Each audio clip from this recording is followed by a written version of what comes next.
On est bon. Bon, Claire, bienvenue. Du coup, cette vidéo, elle sera publiée comme lundi Mindset dans mon groupe. Pour ceux qui rejoignent la vidéo, exceptionnellement, on n'est pas en direct. On fait cette interview en mode enregistré. Donc, vous pouvez poser vos questions ou mettre vos commentaires et j'y répondrai éventuellement après la diffusion de la vidéo. Mais évidemment, là, comme c'est pas en direct, on ne va pas pouvoir répondre à vos questions en direct. Donc aujourd'hui, lundi Mindset un peu spécial, je suis avec Claire Stevenard. C'est ça, je prononce bien ton nom ou pas? Ouais, ça va. J'accepte, Stevenard et Stevenard, comme tu veux. OK, bon, bah, parfait. Est-ce que donc Claire qui est coach et spécialisée surtout dans les émotions, c'est ça? Ouais, je pourrais en dire plus, je pourrais élaborer un petit peu plus, mais OK, bah, justement, est-ce que en quelques mots, tu peux te présenter, dire ce que tu fais? ouais, carrément. Ce que j'ai envie de partager là, c'est en fait, j'étais sportive de haut niveau avant, j'étais basketteuse pro et j'ai arrêté, quasiment du jour au lendemain à 25 ans, donc quasiment en amont de là où on est, censé être au top Mmh. de performe en tant que sportif. Parce que je me rendais compte qu'en fait, j'étais à côté de mes pompes, que j'étais malheureuse. J'ai découvert, qu'en fait, j'étais, déconnectée de moi et de ma sensibilité, de tout ce que j'étais, en fait. J'étais vraiment, comme en perpétuelle protection et comme si vraiment je marchais à côté de ma vie, quoi. Je me regardais faire mes trucs et je me reconnaissais pas, ça avait pas trop de goût, alors que je faisais un métier hyper passionnel, du sport. Tout le monde me disait: «Waouh, sportif pro, la chance, mais tu vas pas arrêter maintenant, tu te rends pas compte de la chance que tu as, blablabla». Alors que moi, en fait, j'étais hyper malheureuse. Et pré ça, j'en prends conscience et tout de suite, bah, du coup, j'arrête, hyper radical quoi, 25 ans, j'arrête, et je me lance dans l'accompagnement. Je saurais pas dire pourquoi, je me suis lancée là-dedans, mais je sentais que c'était un appel d'être avec des humains et de les aider. Hem et depuis, en fait, je fais entre guillemets «que ça».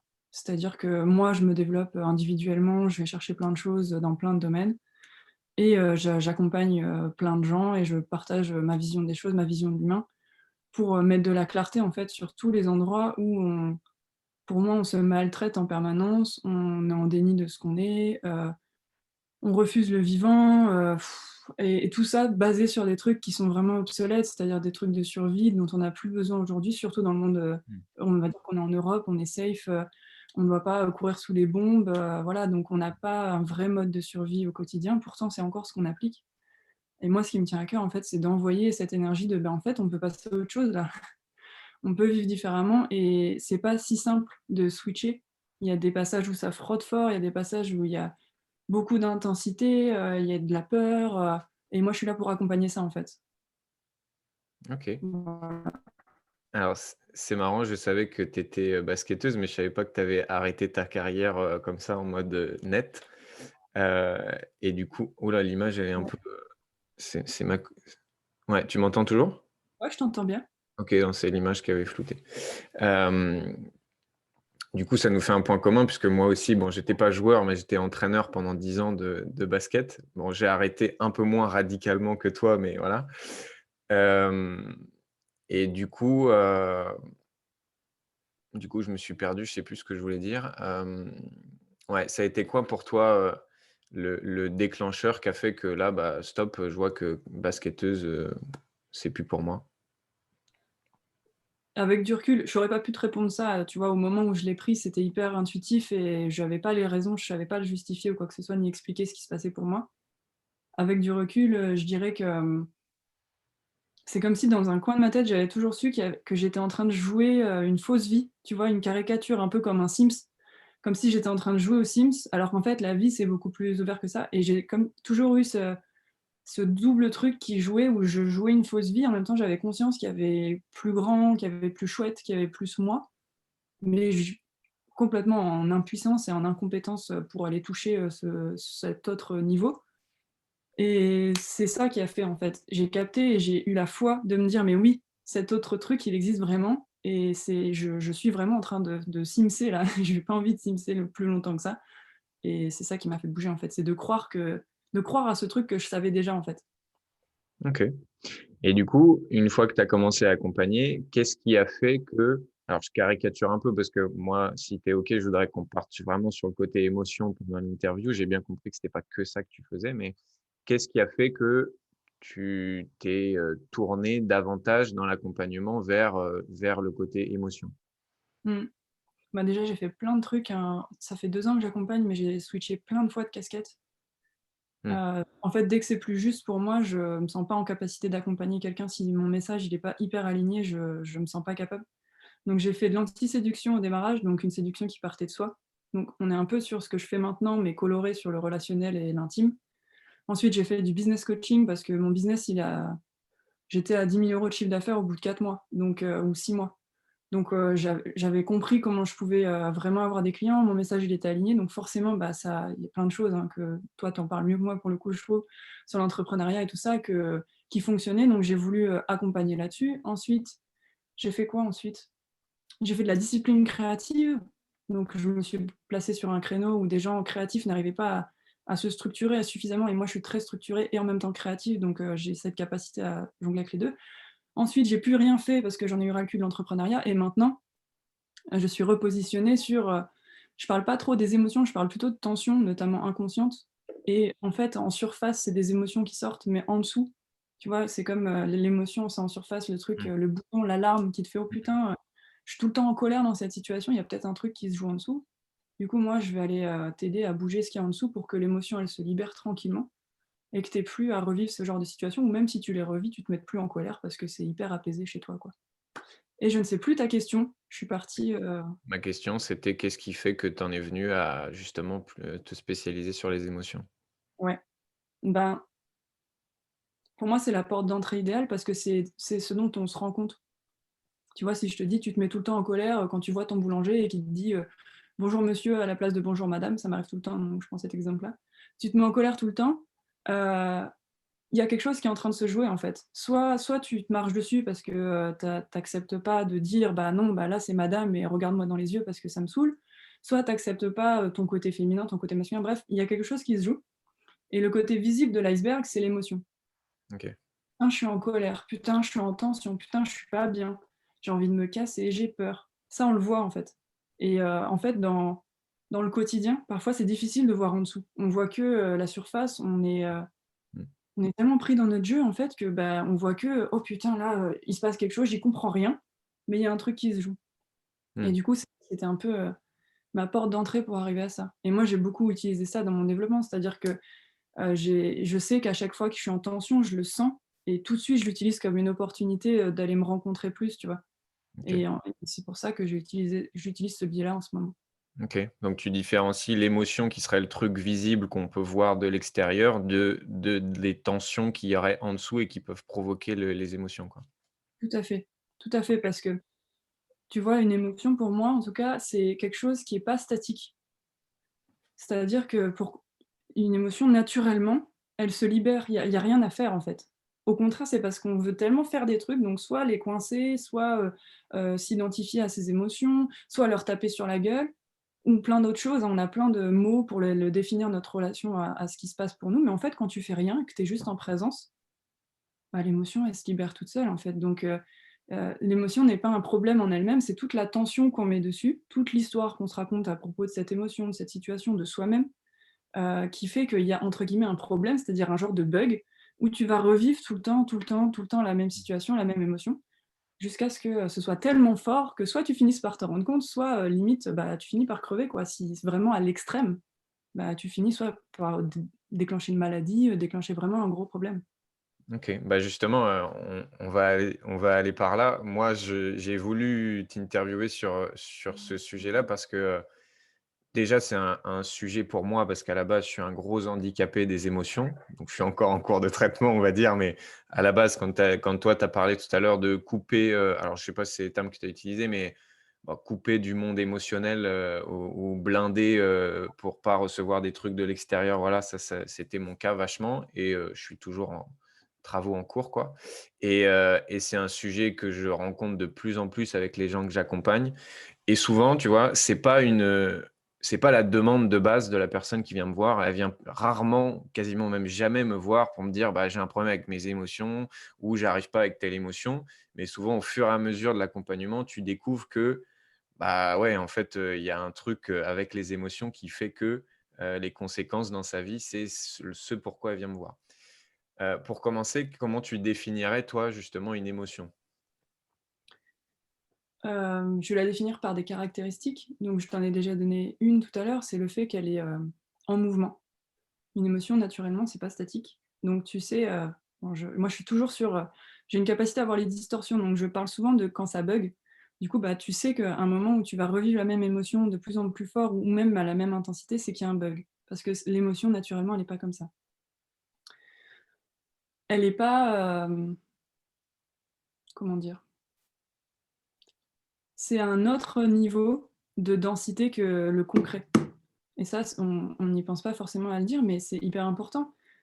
Elle est pas, visible, c'est-à-dire que là, je peux ressentir un truc de ouf et en fait, bah, c'est pas concret quoi, c'est quelque chose de un petit peu plus subtil, qui en général est relié à l'énergie de l'eau. Donc on voit bien que, bah, de l'eau ça bouge, ça remue, ça c'est en mouvement et c'est un peu, comme ça que ça se passe au niveau des émotions. C'est comme ça que je la définirais. Est-ce que j'ai envie de dire autre chose par rapport à ça? Et c'est au-delà pour moi, je vois plein de choses, tu vois, de coach et c'est pour ça que j'ai un peu changé mon positionnement et que je me positionne plus spécifiquement sur les émotions, mais que je vais un petit peu plus loin dans ma façon d'en parler. Parce qu'il y a plein de bouquins qui apprennent, bah, voilà, c'est ça la peur, c'est ça Mmh. la tristesse, c'est ça la colère. Moi, c'est pas du tout mon parti pris. On n'a pas du tout besoin de mettre un mot sur ce qu'on ressent, de savoir: «Ah bah oui, là c'est de la colère, Mmh. là c'est de la tristesse, là c'est de la haine», pour, la laisser vivre, en fait.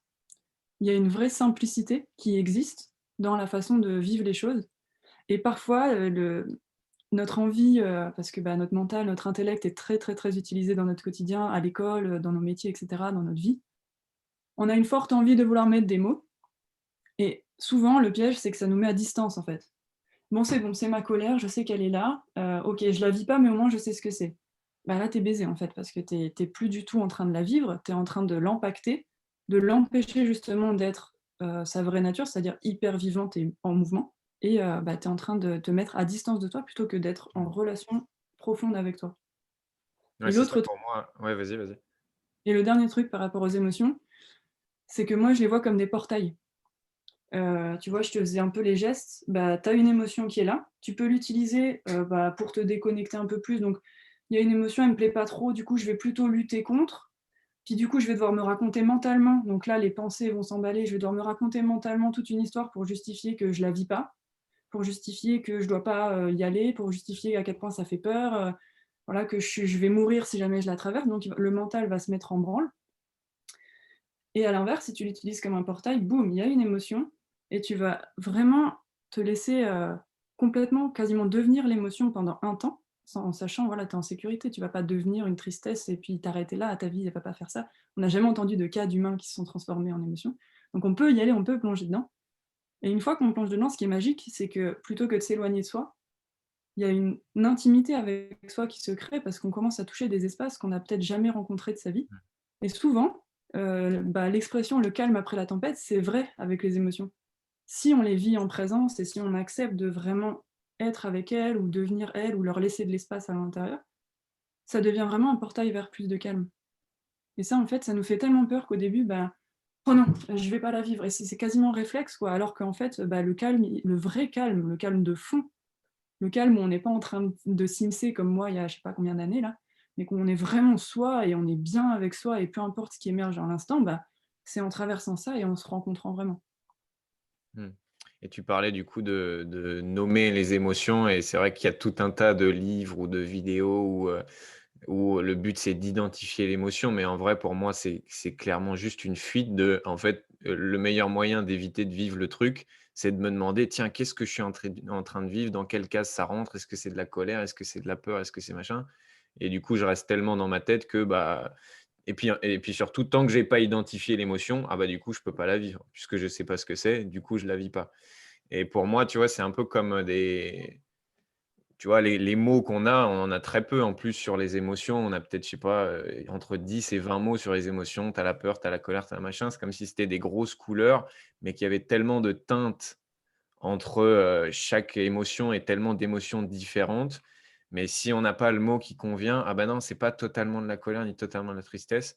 Bon bah, du coup non, next, je mets sur le côté, quoi. Après, tu vois, moi j'ai ma chérie par exemple. Moi je trouve que le mot hypersensible, donc c'est un peu lié aux émotions, mais je prends un autre exemple. Le mot hypersensible pour moi il n'a aucun sens. On est des sensibilités en nous-mêmes, enfin on est ça, donc à un moment, il y a pas d'hypersensibles et de non sensibles ou de normaux et de pas normaux, hypersensibles, enfin ça n'a strictement aucun sens. Il y a juste des gens qui ont plus ou moins coupé, ce qu'ils sont et du coup, bah, ça donne des gens qui sont plus ou moins, connectés à des trucs et d'autres à d'autres et bah, c'est très bien comme ça. Mais pour moi, il y a pas du tout, ça veut rien dire pour moi hypersensible.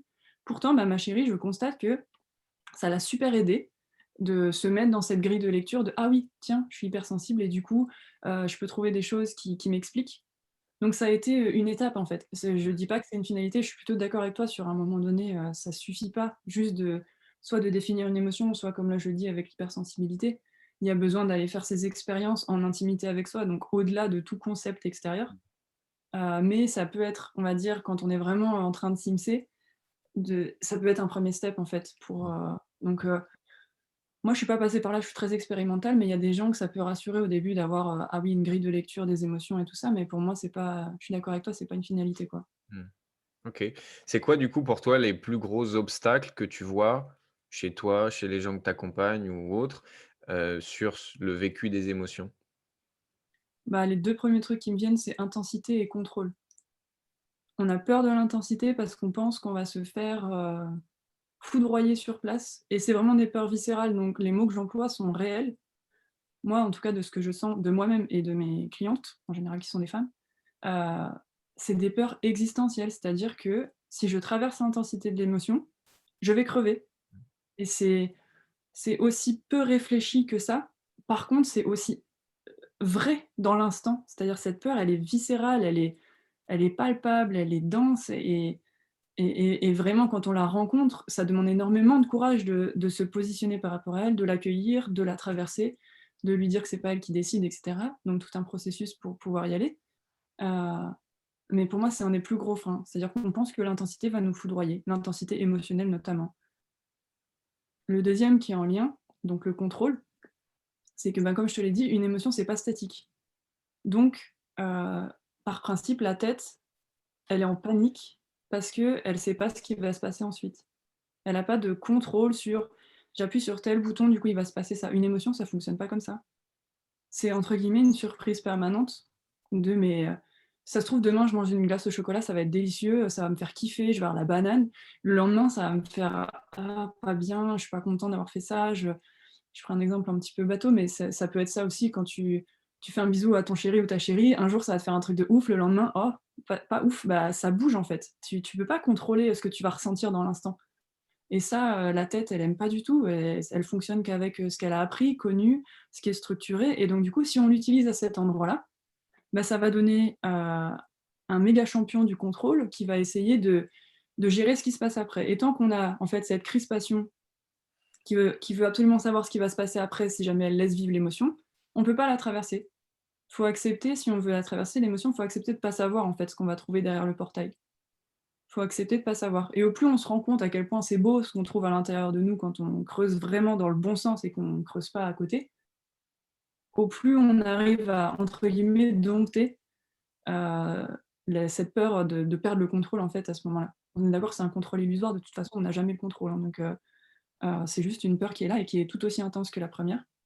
C'est une peur qui est fort mentale, donc on la reconnaît bien, elle est tu vois, elle négocie pas quoi, c'est vraiment elle veut savoir et puis, il y a quelque chose où c'est droit, c'est une énergie, plutôt, contrôlante ou, en tout cas, qui avec laquelle tu peux pas négocier. Tu peux pas lui donner un truc et elle t'en rend un quoi. C'est non, non, on doit savoir ce qui se passe après et c'est un Mmh. refus total du vivant quoi Mmh. et du coup, il y avait un dernier truc qui me venait. Ah oui, c'est aussi le juge.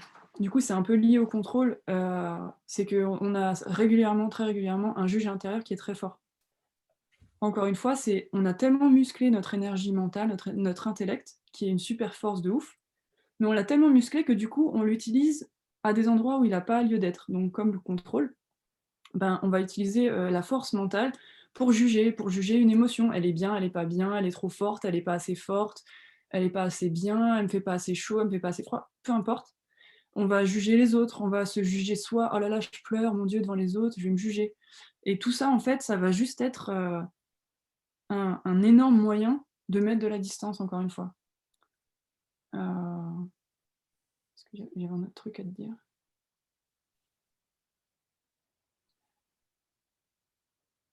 Ouais, et en fait, c'est des parties, aussi paradoxales que ça peut paraître, c'est des parties qui sont désespérées d'être aimées, en fait. Le juge à l'intérieur, c'est en tout cas moi, dans ce que j'ai vécu, c'est un des plus difficiles à aimer, mais tant qu'on l'aime pas, on est pris dans le jeu. Tant qu'on l'aime pas, on va être soit le juge intérieur, soit en quelque sorte l'enfant qui se fait juger et du coup qui est soumis au juge. Mais on n'est pas libre en fait, on alterne entre juge, enfant, juge, enfant, juge, enfant, on est pris dans le truc. Tant qu'on n'accepte pas de donner de l'amour au juge, ce qui est chaud parce qu'il est il est pas très sympa quoi, il déconne pas, on peut pas on se sent pas bien avec lui, on a un peu une peur de l'autorité face à lui, c'est pas confortable de se sentir jugé et du coup, faire le mouvement vraiment complètement fou de l'aimer, de l'inclure en fait, parce qu'il fait partie de soi, de l'inclure vraiment en soi, de plus, lutter contre, de vraiment complètement sans réfléchir lui donner de l'amour, Mmh. aucune raison valable à ça, bah, il se détend pas. Par contre, une fois que c'est fait, tu récupères une force mentale de disponibilité, pour créer ce que tu veux, en fait. Parce qu'elle est tu plus occupé à te juger, donc bah, ton cerveau, il peut réfléchir à des trucs, pour toi, quoi. OK, donc là, si j'ai bien compris, tu parles de intégrer, donner de l'amour à son propre juge intérieur et la petite voix qui nous dit: «Ouais, c'est bien, c'est pas bien, tu devrais pas», c'est ça? Mmh. Ouais, OK. C'est marrant parce que, du coup, j'ai régulièrement ça en ce moment en séance avec, bah, pas forcément sur juge intérieur, mais tu vois, ça peut être, ouais, j'ai des pensées négatives, machin et souvent, bah, le premier réflexe, c'est: «Bon, bah, comment je fais pour les défoncer, quoi, ces pensées négatives ou comment je fais pour que ça se barre?» Et souvent, bah, ce qui se passe en coaching, c'est que je leur dis: «Ben non, mais en fait, le but, c'est pas du tout de les défoncer, c'est plutôt que tu les intègres, que tu les aimes» et la première action, souvent, c'est: «Mais qu'est-ce que tu me racontes là, Charles? Je te parle de mes pensées négatives». «Oui, oui, tes pensées négatives» et du coup, ce réflexe de: «Bah non, du coup, juge intérieur, je veux pas qu'il soit là», sauf qu'en fait, plus tu le combats, plus il revient encore plus fort et il juge encore plus fort, quoi. c'est ça.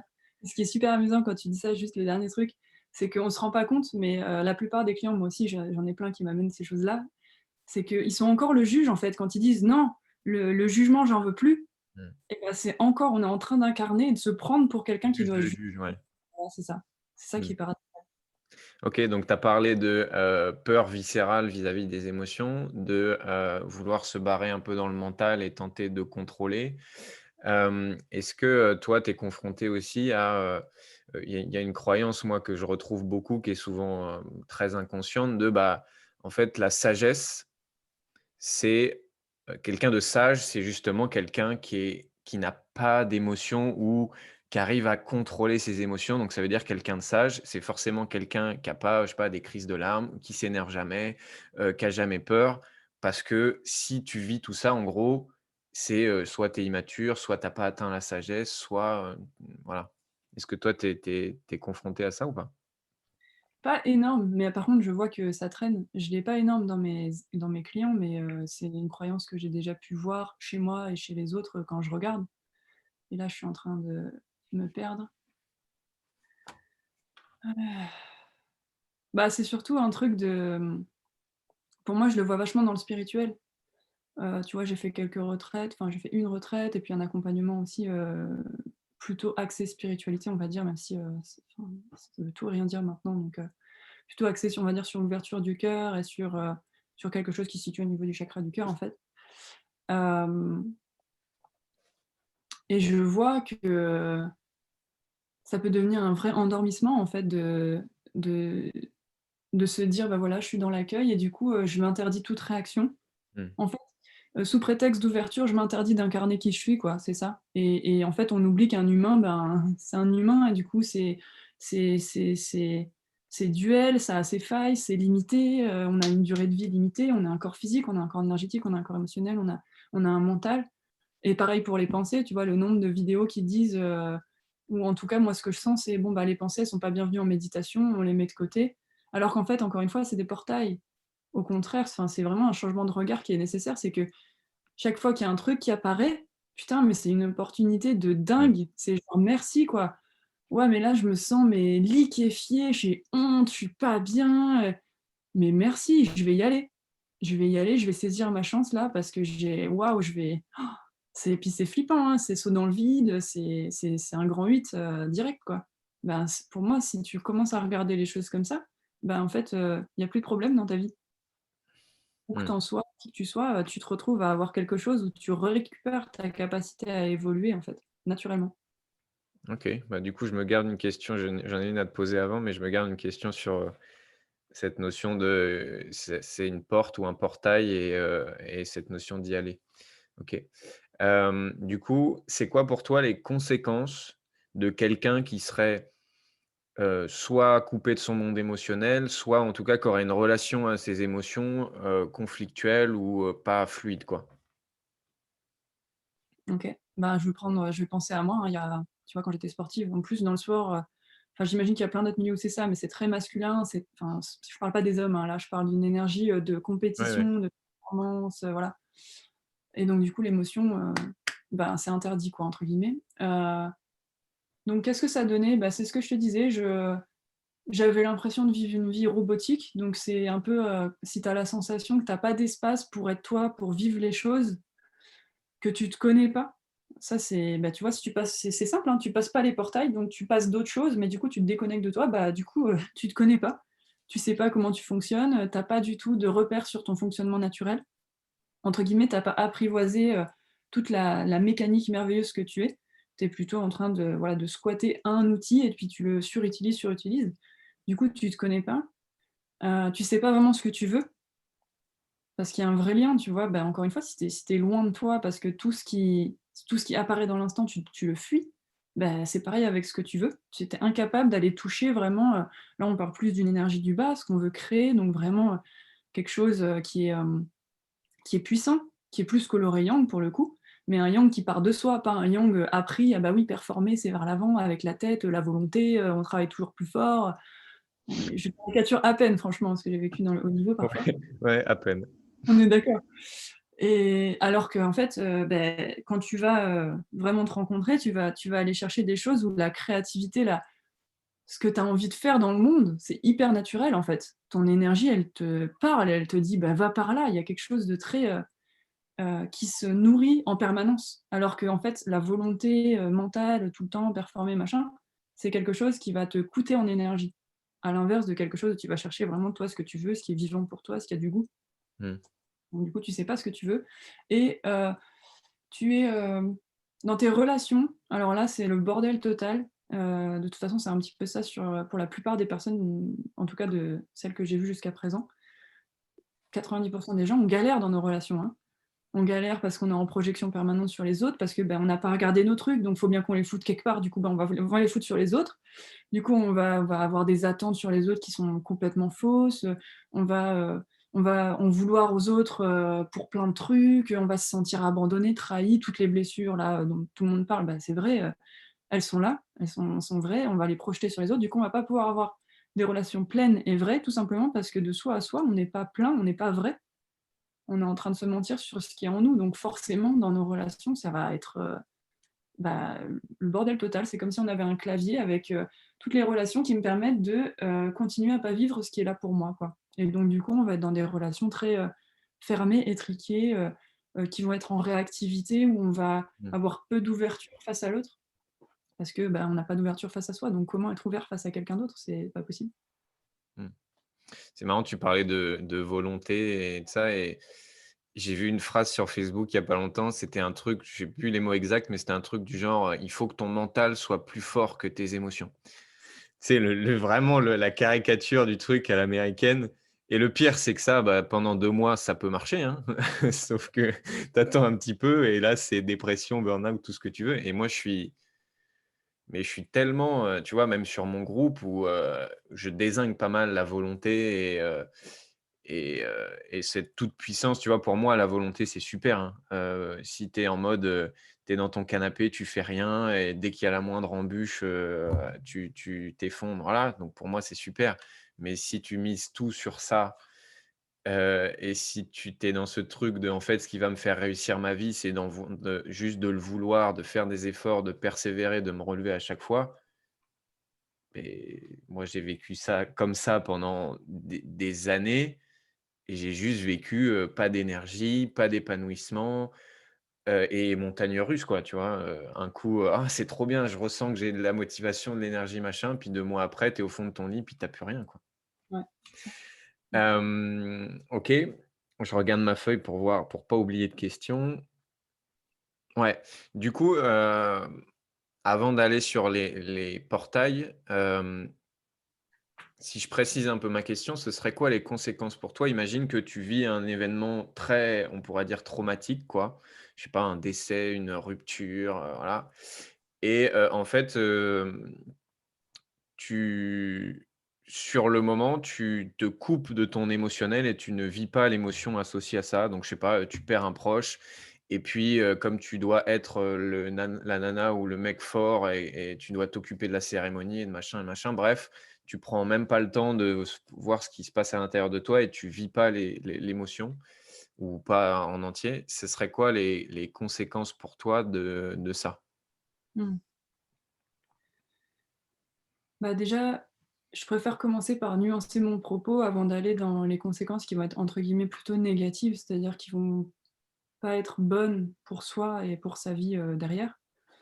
Hem, il y a des moments, on n'arrive pas à dire oui à ce qui est là pour nous. Ça fait trop peur, c'est trop intense, c'est trop challengeant pour l'humain qu'on est. Hem et il y a pas de problème avec ça, en fait.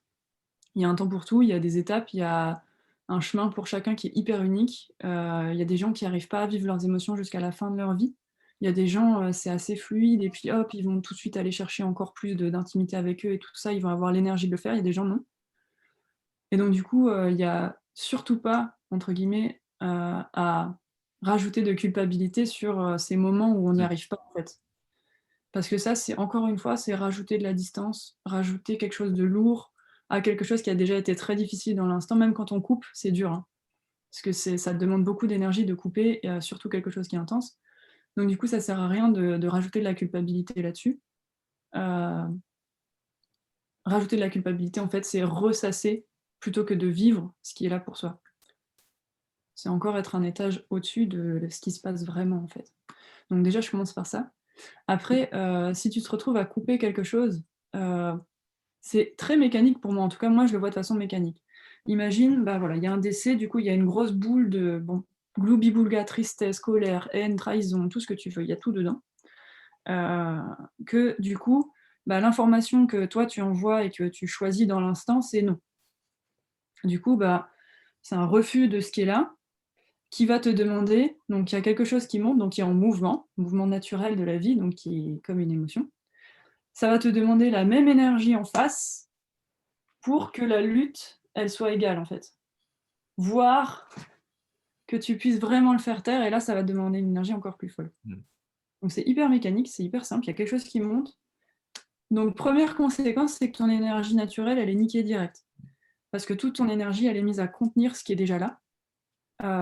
Donc tu as le double d'énergie, donc l'énergie qui monte, l'énergie qui descend, et hop, on a une énergie statique qui se met dans ton corps. Deuxième conséquence, c'est que du coup, hem, alors c'est la deuxième ou la troisième ça?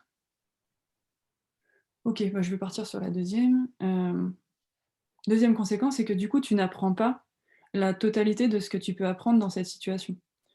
Si la vie, elle nous envoie des décès, des défis, des trucs horribles, des trucs merveilleux et tout ça, c'est parce qu'on est là pour évoluer, en fait. On est une espèce qui évolue, tout évolue dans la nature, la vie est en perpétuel mouvement, évolution, et donc du coup, entre guillemets, on peut vraiment maximiser ça, c'est-à-dire la Terre, elle est là pour évoluer, l'univers est en train de se déployer en permanence. Et tu peux aussi y penser pour quelque chose de très concret, bah, ah, mais moi, en fait, dans chaque seconde de ma vie, je suis en train d'évoluer, de me déployer tout le temps, en fait. Et donc du coup, bah, là, encore une fois, j'ai une opportunité de vivre ça pour pouvoir aller encore plus me rencontrer, me découvrir, apprendre, faire l'expérience plus en profondeur de ce que je suis. Et comme je coupe, bah, je peux pas en faire l'expérience. Donc je n'évolue pas à cet endroit-là, entre guillemets. Troisième conséquence, qui est juste après celle-là, c'est que du coup, si jamais c'est un truc que j'ai choisi un peu avant, on va dire, bon moi, je parle un petit peu, Tu vois, pour moi, au niveau de l'âme, on a un chemin avec certaines expérimentations qu'on est là pour effectuer sur Terre en tant qu'humain. Si ton humain, il n'est pas d'accord pour faire l'expérience que ton âme, elle a décidé de faire, bah, ton humain, il va pas faire long feu, hein. L'âme, elle dit: on va faire ça, en fait, hein», et du coup, bah, ce qui va se passer, c'est que, ah, bah, tu as vécu, ça va peut-être être horrible comme exemple. Tu vis le décès de ton chien, tu coupes toute ton émotion. Ah bon, bah, du coup, on va mettre le décès de ta mère. Ah ouais, bah, là, ça va être en fait, tu n'as pas su gérer, avant, du coup, on va te le renvoyer un petit peu plus fort, on va taper au carreau un peu moins discrètement, voire on va carrément bourriner à la porte, pour que tu puisses, en fait, apprendre, évoluer. C'est jamais une intention mauvaise. Alors c'est ça, c'est chaud parce que tu vois, le décès de ta mère, on peut se dire: «Ouais, mais c'est horrible». C'est clairement horrible, hein, je minimise pas toute la souffrance que ça peut être, il y a pas à minimiser, le côté, c'est horrible. Par contre, c'est jamais avec une intention dégueulasse, c'est vraiment, pour soi, de soi à soi, on peut vraiment partir en se disant que ça me fait évoluer, sans minimiser l'intensité de ce qu'on ressent. C'est pas parce que: «Ah oui, c'est positif, tout est positif, tout ce qui m'arrive est génial». Non, c'est pas vrai ça. On est des humains, on est binaires, on est polarisés, il y a des choses qu'on vit qui nous semblent cool, c'est la réalité, quoi. Donc ça, c'était la troisième et il me semblait qu'il y en avait une quatrième.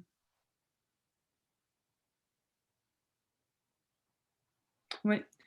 Du coup, c'est comme si tu te baladais avec un sac à dos avec tous les trucs que tu as refusés. Et donc du coup, bah, un sac à dos, c'est lourd.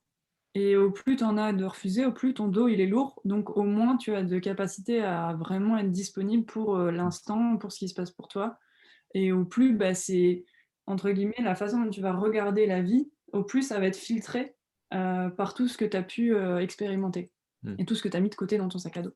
Voilà. Mmh. OK. Bah, quand tu parles de sac à dos, moi j'appelle ça, charge émotionnelle et du coup, comment tu, ferais toi, imaginons que tu as une charge émotionnelle, un truc non vécu à l'intérieur de toi dû à quelque chose du passé, hem, comment tu fais toi pour, soit, aider quelqu'un à dissoudre cette charge émotionnelle ou à vivre cette charge émotionnelle? Enfin pour un client ou pour toi ou Ouais, ouais. Ben, pour moi, c'est un petit peu différent.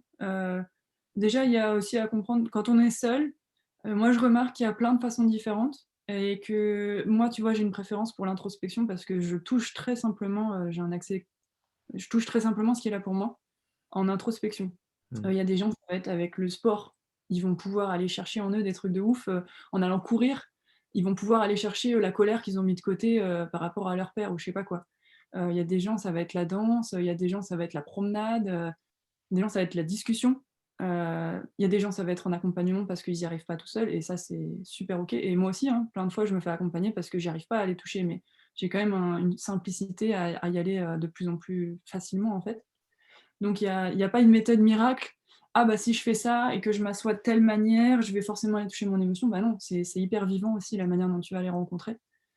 Donc il y avait ça et après si je suis en accompagnement, ben, c'est simple. Déjà,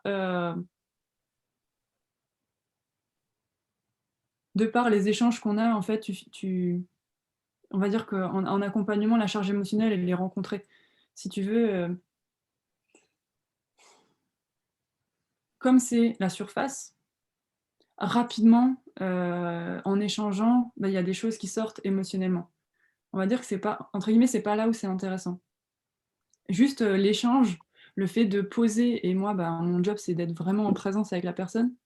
Donc quand je dis en présence, ça veut dire, avec une énergie à la fois positionnée et à la fois hyper accueillante.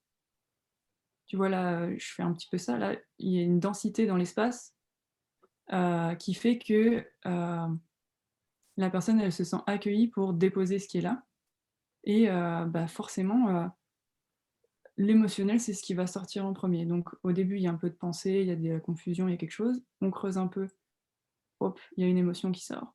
Mais ce qui est intéressant, c'est après.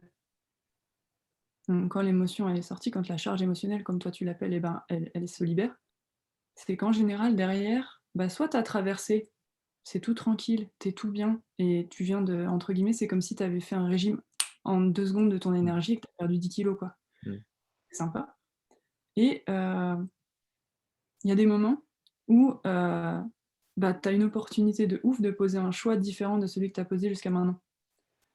C'est-à-dire qu'en fait, Heu, Tu vois, par exemple, si ton émotion, elle vient une croyance limitante, là, c'est le mot de tout le monde, une croyance limitante de, «Je suis trop petite». Voilà. Les femmes, on a beaucoup ça, par exemple, enfin moi, en tout cas, mes clientes, donc je vais pas projeter, je vais dire que c'est que mes clientes, mais j'ai l'impression que c'est quand même assez, global pour l'instant. Je suis trop petite, pour, ci ou ça, pour peu importe, hein, c'est collé sur plein de choses. Bah, OK, ben, ça va commencer par: «Ah putain, j'arrive pas à faire mes projets pro, je comprends pas». On va plonger à boum, charge émotionnelle: «Putain, je suis super triste de pas y arriver, en fait, ça me touche de ouf», ça sort et «Ah, putain, en fait, ce que je sens en dessous», la fameuse tension dont on parlait au début, c'est: «Waouh, je suis trop petite, en fait».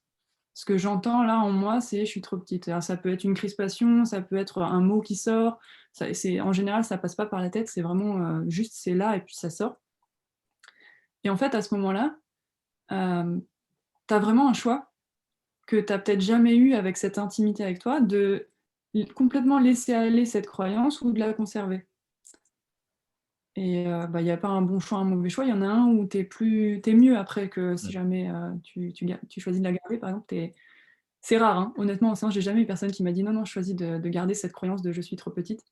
En général, quand tu arrives à traverser tout ça, tu as tellement, dit «oui» en fait, à ce qui était là pour toi, que tu as l'énergie nécessaire pour dire: «Bah non, là en fait, non, ça c'est terminé, je suis pas trop petite» et pouf et dès que la personne elle fait le choix, moi c'est très clair dans mon corps, tu vois? Quand elle dit «oui», je sais direct qu'il y a quelque chose qui tombe.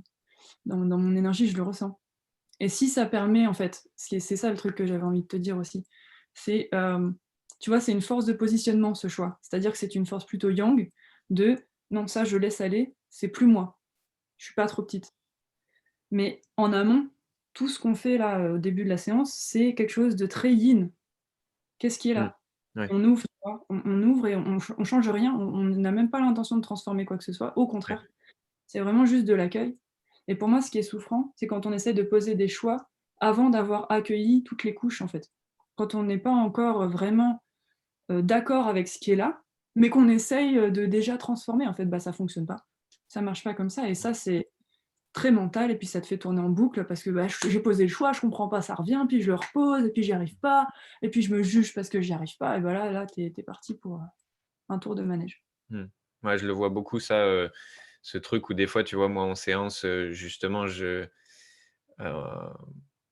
je sais pas, on part sur un sujet et à un moment donné, j'invite la personne à voilà, je sens qu'il y a un truc, hein, une émotion, une charge en dessous et je l'invite à accueillir ça, fermer les yeux et cetera et et souvent et de plus en plus, je suis obligé d'expliquer avant de: «Attention, dans ce qu'on va faire, tu as rien à faire, tu as rien à résister, à bloquer, à nommer, à machin. Tu as juste à, comme tu disais, accueillir et à vivre le truc». Parce que souvent, surtout dès que tu demandes à la personne de fermer les yeux, tu as ce côté, bah, ouais, du coup et tu vois, la dernière séance, la personne à la fin des 2 3 minutes m'a dit, en ouvrant les yeux: «Bon, j'ai essayé de calmer le truc, mais j'ai pas réussi». Je lui ai dit: «Mais non, non, en fait, c'est l'inverse de ça, c'est de pas essayer de calmer, de modifier ou quoi, mais c'est d'accueillir le truc» et on est tellement à la base handicapé de ça, de dès qu'il y a un truc inconfortable, je fais toutes les stratégies nécessaires pour, tu vois, comme tu disais, la méditation, «Ah, il y a des pensées, non, je veux pas des pensées. Ah, il y a telle émotion, non, j'en veux pas», au lieu de vivre le truc, que ce soit confortable ou inconfortable et c'est Mmh. tellement ce truc de juste accueillir et rien faire, pas essayer de se calmer, calmer l'intensité ou quoi, que c'est tellement pas habituel chez les gens de le faire qu'il y a besoin de vraiment leur expliquer que non, non, ton seul truc à faire, c'est porter ton attention à l'intérieur de toi, vivre ce que tu as à vivre là et c'est tout, quoi. Mmh. Ouais. C'est marrant, je fais pas pareil que toi, du coup, c'est cool de savoir que toi, tu fais fermer les yeux à tes clients. Enfin, tu fais fermer, on dirait que tu es un dompteur et tu fais fermer les yeux, mais tu leur proposes de fermer les yeux en exploration. Heu, Moi, ce que j'adore et ce que j'aime bien faire, c'est vraiment, au contraire, c'est d'être hyper présente. Enfin, je dis pas que tu es pas présent, mais dans quelque chose où il y a un contact visuel avec, mon client et justement d'être là, tu vois? «Ah putain» et quand il y a une pensée, bon, soit je le perçois, soit il le nomme, soit, il y a quelque chose qui sort, il dit: «Ah, j'y arrive pas» et à ce moment-là, d'être, en présence avec lui pour lui dire: «OK, bah» tu vois, traverse ça, c'est un portail aussi et soit tu briefes avant ou après, mais tu vois, moi j'aime bien l'utiliser dans l'instant parce que je trouve que c'est c'est comme un laboratoire de ce qui se passe en dehors, en fait. Quand tu es en train de faire un truc, il y a Mmh. plein de choses qui émergent, tu vois? Enfin, c'est la réalité, en fait, on est comme ça pour l'instant, il y a plein de pensées, il y a plein de tensions, il y a plein de confusions et du coup, j'aime bien l'idée que c'est un entraînement avant le real life derrière, tu vois? C'est-à-dire, bon, bah, ouais, on fait avec ce qu'il Ouais. a, en fait et on rebondira et on traversera à chaque fois, chaque truc et puis si ça résiste jusqu'à la fin de la séance, bon, bah, il y a pas de problème, en fait, on va continuer de plonger, quoi que ce soit, en fait. OK. Ouais, ça me parle aussi. C'est vrai que du coup, bah, quand tu me dis ça, moi, je me dis, je fais tout le temps, ouais, les yeux fermés, mais je pense que c'est une autre dimension. C'est que c'est différent de le faire en lien carrément avec la personne et pas qu'elle soit juste dans son monde à elle intérieur, mais qu'il y ait un lien avec l'autre. Hem, on en vient au portail justement. J'ai regardé plusieurs vidéos de toi où tu parles justement de ça et du coup, c'est une notion, qu'on voit très peu, tu vois? Ce truc de, bah, en fait, ta tristesse, c'est une porte pour arriver à un truc, c'est une opportunité de souvent, c'est plus, bah, non, ta tristesse, c'est un truc à supprimer. Est-ce que tu peux parler un peu de cette notion pour toi de une émotion, c'est un portail ou une opportunité de? Mmh. Bah, en fait, on se prend pour tous les objets qui apparaissent pour nous. Je vais me prendre pour ma maison, donc je vais croire que ma maison, c'est moi, donc si on me vole dans ma maison, j'ai l'impression qu'on m'a volé moi, qu'on m'a volé quelque chose à l'intérieur de moi. Je vais me prendre pour mes pensées, donc si je pense, «Putain, mon voisin, il est con», je vais me prendre pour, bah, le con qui dit que mon voisin, il est con. Pareil pour les émotions. On se prend pour, cette tristesse qui est là. Il y a quelque chose où on est collé en fait, On à ça. s'identifie au truc, quoi, c'est ça que tu veux dire? Ouais, OK. Moi, j'appelle ça, en fait, tu es pris dans le jeu et le vrai défi à ce moment-là, c'est de Mmh. voir clair. OK, il se passe ça là. Alors qu'en fait, la réalité, si on va plus loin, la réalité, c'est que, tu es tout, tu es le vide, tu es tout ce que tu veux, mais tu n'es pas une émotion, tu n'es pas une pensée, tu n'es pas du tout ça. C'est des choses qui apparaissent et elles sont pas du tout à nier, vraiment pas. Par contre, c'est pas ce que tu es, hein. Ta vraie nature, c'est de l'amour, c'est un grand mystère, c'est voilà, c'est ça ce que tu es. Et donc du coup, pour moi, quand on entend ça, en général, on n'y comprend que dalle. Si c'est la première fois que tu entends ça, je parle plutôt aux personnes qui nous regardent, si c'est la première Mmh. fois que vous entendez ça, vous allez vous dire: «Mais qu'est-ce qu'elle raconte cette perchausse?» Ou alors: «Oh non, ça me parle pas du tout. Non, non, moi je suis pas ça, je suis un petit humain, je suis bien là». Et j'entends tout à fait parce que c'est exactement comme ça que j'aurais pu réagir il y a quelques années, je dirais, ou un an et demi. Donc, pour moi, la première façon dont je peux parler de ça, c'est que, les émotions sont un portail pour aller se rencontrer soi. Et que du coup, changer ton regard sur ce qui apparaît dans l'instant, c'est ce qui va te faire découvrir avec ta couleur, avec, ton regard, ce que tu es, donc ce que je viens de nommer moi avec mon regard, mes expériences, bah, Claire, 28 ans, voilà, qui en est là et qui a envie de parler comme ça. Traverser ces émotions-là, c'est ce qui va te faire faire l'expérience de ce que tu es vraiment. Au plus tu traverses l'émotion, au plus tu te rapproches de ce que tu es vraiment, au plus en toi c'est silencieux, au plus en toi il y a de l'espace, au plus en toi c'est clair, au plus en toi il y a on va dire au moins en toi il y a des questions, Mmh. que ce soit des questions existentielles de: «Oh mon Dieu, où vais-je? Que fais-je? Qu'est-ce que je dois vraiment faire de ma vie?» Blablabla. Au moins il y a ça. Au plus il y a d'énergie disponible pour créer ce que tu as envie de créer. Hem Et on va dire que sans faire l'expérience, je peux pas aller plus loin que ça dans l'explication. Mais que là, si par exemple il y a des gens qui nous regardent et qui ont envie de faire l'expérience, c'est juste de choisir une émotion qu'ils connaissent bien, qu'ils vivent souvent, dans leur quotidien, pas forcément une émotion avec, leur famille où là c'est en général ça envoie du steak en termes d'intensité.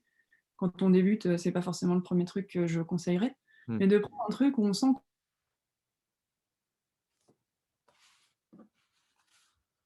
Ah, je t'ai plus là, ça a coupé. rencontrer ça en Ouais, présence. ça a coupé clair. OK, C'est les 10 dernières secondes, j'ai pas eu. OK. Et du coup de choisir un exemple où, ben voilà, c'est en tension, mais c'est pas non plus, Ouais, le truc c'est pas un extrême. truc énorme, ouais. Ouais et de s'autoriser à vraiment aller rencontrer ce qu'on ressent et en étant en présence. C'est-à-dire, pas quelque chose de jugeant, pas quelque chose, qui renie quelque chose. S'il y a du jugement, on l'accueille, de faire cet exercice-là et de voir ce qu'on découvre derrière, en fait. Parce que je pourrais raconter 1 milliard de fois que oui, en faisant ça, tu vas voir, c'est trop cool. Bah, en fait, c'est inutile si jamais, toi, tu as pas l'élan de passer à l'expérimentation et de découvrir par toi-même, ce que tu es vraiment, ce qu'il y a en dessous de ça, en fait. Mais c'est vraiment une curiosité qui est naturelle, hein. L'être humain a envie de ça. On a qu'une seule envie, c'est de redécouvrir ce qu'on est, en vrai. C'est juste que, bah, pour l'instant, c'est pas hyper, c'est quand même un peu plus en plus d'actualité. C'est même, réutilisé, on va dire businessment parlant, tout ce qui est spirituel et tout ça, moi ça me fait marrer de ouf. Mais en vrai, naturellement, on a cet élan à aller se rencontrer. C'est juste qu'en général, il est super coupé, il fait super peur. Mmh. Et c'est pour ça que quand je dis: «Ben, bon, bah, voilà, on prend les émotions, c'est la surface, c'est ce qui est le plus palpable, c'est le moins mystérieux, c'est ce qui est le plus, entre guillemets, «compréhensible». Parce que si je te dis, «Tu es le mystère, tu es l'amour, ouvre-toi maintenant». Ça pour moi, ça fonctionne pas comme ça. Mmh. Mais du coup,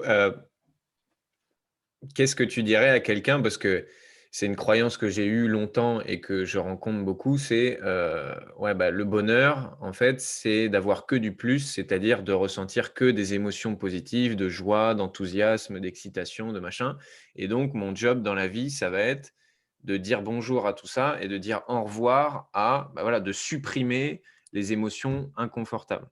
Et donc, qu'est-ce que tu dirais à quelqu'un qui te dit: «Bon, bah, tu es bien mignonne Claire, tu me dis de vivre mes émotions pour aller à ma rencontre. Je suis OK pour faire ça avec ma joie, je suis OK pour faire ça avec mon enthousiasme, mais ça me sert à quoi, en gros, de faire ça avec ma tristesse, ma colère, ma machin, alors que je peux un peu, les mettre sous le tapis, quoi?» Bah, je répondrai en premier, c'est complètement OK si tu as envie de les foutre sur le tapis, mais juste avec honnêteté, transparence, sans jugement, juste regarde un peu ta vie et demande-toi là si tu es vraiment en train d'exprimer ton plein potentiel, si vraiment tu es en train d'incarner ce que tu es venu foutre ici, si vraiment tu te sens libre dans tous les aspects de ta vie, relationnellement, professionnellement, personnellement, dans ta famille, peu importe.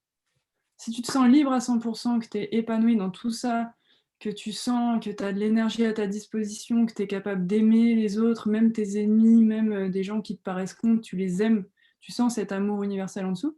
Si tu me dis ça, je te dirais: «OK, franchement là, tu as trouvé une solution que j'avais pas». Moi, j'étais persuadée que, tout ce qui est là, on a d'abord à dire «oui» avant de se positionner et là, tu me prouves le contraire, donc je dirais: «OK». Je suis contente, je vais avancer parce que là, ça me fait bugger de ouf si ça existe. Par contre, la majorité des gens que je rencontre, ils peuvent pas répondre «oui» à cette question. Tout simplement parce qu'il y a une sélection à l'entrée de ce qui est bien, de ce qui est pas bien, de ce qui est OK, de ce qui est OK, de ce qui est positif, de ce qui est négatif. Heu, Par contre, l'encouragement que je proposerais à quelqu'un qui m'amène cette problématique-là, c'est qu'à force de découvrir petit à petit en traversant les portails: «Waouh, ce que je suis, c'est encore plus grand que ça. Waouh, ce que je suis, c'est encore plus fort que ça. Waouh, ce que je suis, c'est encore plus libre que ça». Il y a de moins en moins de positif et de négatif. Mmh. C'est-à-dire que, ben, tu deviens de plus en plus connecté à ta joie naturelle, comme un gosse, tu vois? Les gosses qui ont la flemme, les bébés, ils ont pas la flemme d'apprendre à marcher, hein. Les bébés, ils recommencent 1 500 fois dans la journée, ils s'en foutent, ils se Juste cassent pas. naturel, ouais. Ouais, c'est ça. Et beh, on a ça en nous. On a ça, c'est juste qu'on est déconnecté de ça et du coup, bah, à partir de là, il y a de moins en moins de problèmes, il y a de moins en moins de choses qui sont colorées positives, colorées négatives. Ça devient vachement sous-tendu par une joie naturelle. Ça veut pas dire que, quand tu vis de la tristesse, tu es en train de sauter au plafond, c'est pas du tout ça, c'est pas au même endroit, en fait. Mmh. Une tristesse, c'est quelque chose qui émerge et qui va bouger, alors que cette joie de fond, c'est ce qui nous compose, donc forcément elle est stable. C'est quelque chose sur lequel on peut se reposer. C'est quelque chose à partir duquel on va pouvoir vivre cette tristesse et laisser vivre cette tristesse, tranquillement. Voilà, c'est ce que je lui dirais. Donc il y a de l'espoir, si tu vois du positif, du négatif, tu verras peut-être au bout d'un moment, tu sauras même plus ce qui est positif et négatif. C'est génial. C'est marrant, ça me fait penser à un de mes derniers coachings de groupe que j'ai fait et je disais à l'ensemble des personnes qui étaient là, justement, «Mais vous savez que vous pouvez, kiffer votre vie et être triste. Et là, j'ai vu les regards, ouais, c'est ça. Et oui, oui, et vous pouvez même kiffer votre vie et avoir peur et être en colère et machin, et il y avait ce vrai décalage de: «Mais qui quoi? Non, je suis triste, je vais pas kiffer». Et quand tu dis ce truc de base de, bah, oui, ben, un enfant, en fait, il peut être super heureux et pour autant, des fois, il te pique une crise de colère, il pleure pendant 5 minutes, mais c'est juste après, bah, voilà, il pleure 5 minutes et puis retour à la joie, retour à: «Je vais faire un foot», retour au truc, quoi. Ouais. OK, j'ai une dernière question et après je te laisserai un petit espace si tu as envie de rajouter des trucs que tu aurais voulu dire, et qu'on n'a pas eu l'occasion de partager. C'est quoi la différence pour toi entre vivre ses émotions et exprimer ses émotions? Et est-ce que pour toi, heu, il y a nécessairement besoin d'exprimer, à l'extérieur ses émotions pour, entre guillemets, «s'en libérer»? Non, je réponds à ta question. Il y a pas besoin et encore une fois, ça peut être, enfin, il y a pas besoin, mais tu peux en avoir envie. Tu peux avoir envie d'exprimer, à ta chérie à quel point tu l'aimes, tu peux avoir envie, de lui dire à quel point elle te casse les pieds, ou autre chose. Bref, tu peux avoir envie, mais il y a pas de nécessité là-dedans. Mais, il y a quelque chose, il y a une nuance qui est fine, en fait. Et les 2 peuvent avoir des dérives. Hem, il y a une nuance fine, c'est-à-dire que, l'émotion, elle peut se vivre de toi à toi. Et de toute façon, tu as pas besoin de moi pour vivre une émotion. Si là, je te mets en colère, enfin, si là, tu te mets en colère face à moi, parce que tu as entendu quelque chose et puis toi, ça vient toucher un truc et vraiment ça te vénère, tu peux vraiment la vivre de toi à toi. Et c'est subtil, tu vois? C'est vraiment quelque chose où tu vas sentir dans ton énergie que tu bloques pas, qu'il y a quelque chose qui sort de vivant. En plus, la colère, c'est en général, c'est une énergie, plutôt, puissante. Moi, je la vois vachement rouge et c'est comme un feu, tu vois? Qui Mmh. Et donc du coup, quand tu la laisses, bah, ça fait ça, ça fait un feu. C'est pas contenu, tu vois? Tu te sens pas, si tu la contiens, tu vas te sentir un peu comme un chien enragé qu'on attache. Tu vas vraiment sentir ça et «Ah ouais, ah je suis crispée. Mmh. Ah, que j'ai pas le droit d'être en colère, parce qu'en plus c'est une femme, elle va croire que je la violente». Enfin Bah bref. oui. Et bah oui, ça se fait pas d'être en colère Mmh. contre une femme d'ailleurs. C'est méchant. Bah oui. En plus, elle va se casser en 2 logiquement vu elle se croit petite et puis comme moi je joue à ça en plus, bah, c'est parfait, on est Exactement. bien, on est super. Donc c'est subtil, c'est vraiment de toi à toi et tu vois, matériellement, ce qu'on disait avec les émotions, elles sont pas visibles, donc matériellement, si jamais je coupe toutes mes sensibilités vis-à-vis de toi, je pourrais pas savoir si tu es en train de la vivre ou pas. C'est vraiment juste à toi dans ton intimité à sentir, est-ce que là je bloque ou est-ce que là je laisse vraiment être là ce qui est là? Donc il y a ça et puis la dérive de ça, c'est bon, ben non mais c'est bon, j'ai vécu ma colère de moi à moi, du coup, je vais pas le dire à Claire que je suis en colère, je vais pas le partager dans la relation. Et là, je me prive du coup d'une énergie d'existence, c'est-à-dire, bah, je suis moi et moi, je suis en colère et moi, j'existe comme ça et dans cet instant, je suis juste en colère, en fait et j'ai une pleine autorisation à être ça. C'est pas nécessaire de le nommer, mais je peux si j'en ai envie et si c'est là pour moi et que je me coupe de cette envie, ben, pareil, je coupe mon énergie naturelle et je me prive de ça, en fait. À l'inverse, heu, je vais chercher à nommer les choses, chercher à les partager parce que ça me fait trop peur d'aller me rencontrer moi, avant de passer la balle un petit peu. Donc c'est l'autre mouvement, c'est-à-dire, bah, il y a une émotion qui est là. Moi, j'imagine un basketteur, tu vois, il va recevoir la balle et tout de suite, il va la relancer. Du coup, il a pas le temps vraiment de regarder le panier et de prendre son truc, pour lui, tu vois, avant de le renvoyer vers Mmh. l'extérieur. Mmh. Heu et donc du coup, les 2 ont des dérives et le partage, c'est vraiment, tu vois, moi, je suis pas, je sais que de moi à moi, c'est hyper simple de vivre mes émotions, que c'est rare que j'ai vraiment besoin de le dire, Heu, pour le vivre. Ça m'aide des fois je touche des choses aussi en discussion et tout ça, mais c'est plus quelque chose de moi à moi et je sais que parfois je tombe dans la dérive de, bah, du coup je dis pas, hein, je m'affirme pas, c'est tellement plus simple. Et puis à l'inverse, il y a des gens, ça va les aider de ouf, de ouf, de ouf, de nommer, surtout dans une relation, si c'est un truc qui se passe dans une relation, de dire: «Ah bah là, j'ai peur que tu me quittes». Combien de personnes en couple ressentent ça et ne le disent pas évidemment? «Bah là, j'ai peur que tu me quittes, je sens que c'est agité parce que là, tu vas faire un week-end avec tes potes, j'ai plein de peurs». Bah, des fois, dire ça, ça permet d'aller Ouais. le toucher en fait et Mmh. encore une fois, quand il y a la présence, surtout une présence aimante, donc d'un accompagnant ou de son chéri, de sa famille ou et cetera. là où on a des gens qu'on sait qui nous accueillent comme on est et avec toute notre, diversité. Ça nous permet en fait de voir l'amour dans les yeux de l'autre, de ressentir l'amour, ça nous permet de nous en donner à nous, à un endroit où parfois c'est chaud. Parfois c'est chaud de s'aimer, tel qu'on est, dans toute notre vulnérabilité. Et donc du coup, il y a ni bien ni mal, par contre il y a une vraie nuance et pour moi le socle, c'est vraiment les vivre d'abord de soi à soi, si on arrive à les toucher et puis, les exprimer, ça peut être un outil pour pouvoir Mmh. toucher ce qui est là pour nous, en fait. Mais par contre, les 2 peuvent devenir aussi des fuites. Comme tout, on peut tout récupérer pour se s'entourlouper. Mmh. OK. Est-ce qu'il y aurait quelque chose qu'on n'aurait pas abordé dans l'interview, sur les émotions que tu aurais envie de partager? Mmh, ben, c'est plus de faire le lien avec l'entrepreneur. Heu, L'entrepreneur pour moi, en tout cas, c'est plutôt quelqu'un qui passe à l'action, qui fait des choses, même s'il y a pas que ça, il y a aussi des grosses périodes de prise de recul et c'est hyper important aussi. Enfin, je te laisse parler de ça dans tes vidéos, je pense que ce sera plus précis que moi. Mais comment te dire? Du coup, il y a comme une dualité qui se fait entre, l'entrepreneur et bon, ben, du coup, si je suis entrepreneur, je vis pas mes émotions ou ça n'a pas sa place parce que ça me ralentit. Bah, ça se réfléchit si on a ce genre de croyance parce que, bah, encore une fois, le sac à dos, il se remplit et bah, l'entrepreneur, s'il a un sac à dos de 2 tonnes sur le dos, de cailloux qu'il a pas vécu, il va être franchement ralenti, voire il va casser. Physiquement, il va casser. Et donc du coup, croire qu'il y a besoin de couper ses émotions pour être entrepreneur, bah, franchement, c'est vraiment con, c'est vraiment se priver de toute sa beauté et donc du coup, logiquement, dans ce que tu entreprends, ça va aussi te limiter parce que tu vas te limiter à ce que tu connais de toi, bah, qui va être, encore une fois, quelque chose où tu t'es pas rencontré vraiment et donc du coup, bah, tu es limité à ça. Si tu es en prestation de service, bah, tu limites aussi tes clients derrière, donc ou d'accompagnement plutôt, tu Mmh. limites tes clients aussi, donc c'est vraiment con. Voilà. OK. Je finis par 3 petites questions, mais plus des questions, très rapides. Question, c'est quoi cette arnaque? Des questions rapides où tu as pas forcément besoin d'expliquer. C'est bon ou pas? Parce qu'on a dépassé un peu, je t'avais dit 50 minutes, mais Ouais, y a pas de problème, je suis OK. là. C'est quoi les 3 livres qui t'ont le plus impacté? Et si j'étais la vie, Le Comte de Monte Cristo et le troisième.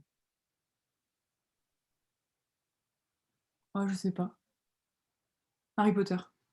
OK, je connais Le Comte de Monte Cristo, je connais pas, c'est un roman? Ouais, c'est un roman, c'est une trilogie.